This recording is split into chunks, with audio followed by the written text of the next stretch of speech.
Good evening, I'm Barbara Pinto. And I'm Chris Bury. How can gasoline possibly cost more in Hinsdale than in Honolulu? The Chicago area now has the dubious distinction of being the most expensive place in the country to fill up your tank. And just in time for the summer travel season, gas prices are soaring.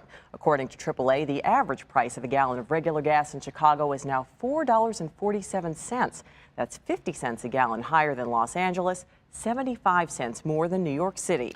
Nationally, the average price is $3.61 a gallon. So how are Chicagoans coping, and why exactly is gas so incredibly expensive here?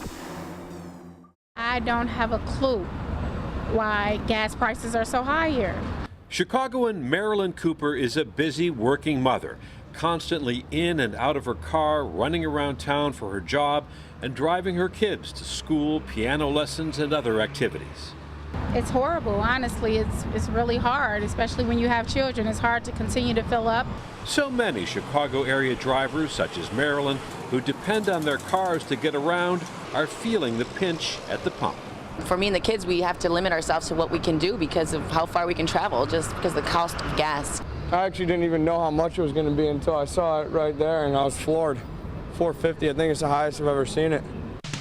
Now, the lowest gas prices from News Radio 780. Gas prices have been so high for so long in Chicago that about 10 years ago, WBBM Radio began reporting on where listeners could find the cheapest gas in the area. Everybody was complaining about them, so let's find a way to grasp a hold of something that people care a great deal about. The gas updates have become an hourly feature on the radio station.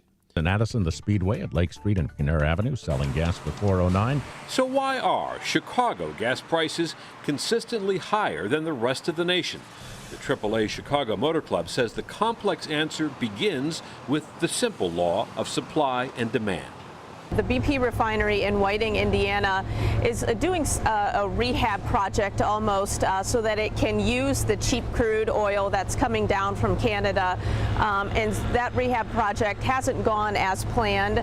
The refinery, one of 3 in the area, supplies about 460,000 barrels of gas to the Midwest region.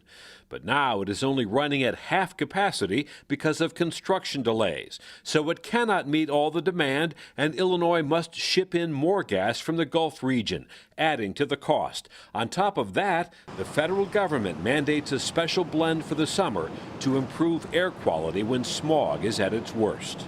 It's just a different blend of gasoline that produces fewer emissions. It's more expensive to make.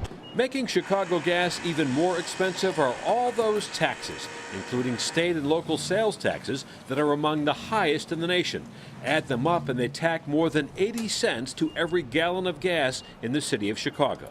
Included in that is Illinois' fuel tax, a flat 19 cents per gallon. It hasn't changed in more than 20 years.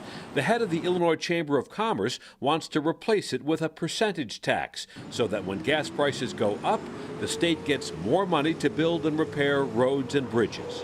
The idea is that if you're using the infrastructure of the state, you should be supporting the financing of the maintenance and expansion of that infrastructure. But all those taxes rolled into the price of gas take their toll on those who drive for a living. Limo driver Tamir Rafai makes multiple trips to Chicago's airports every day. Right now we're doing rates like $45, same thing as a cab from O'Hare to downtown. And with the gas prices nowadays, it's hard. That means limo drivers are likely to pass their fuel costs on to customers. I mean, if it goes up to $5, I think we're going to raise up the rates. And this limo driver is cutting back his personal trips as well. I don't go out like I used to be. Like right now, I think twice before I'm like, you know what? If I leave the house, I'm gonna spend gas, and it's gonna cost money, and gas right now is not cheap. So I just stay at the house, wait until I get a pickup or something, and that's when I leave.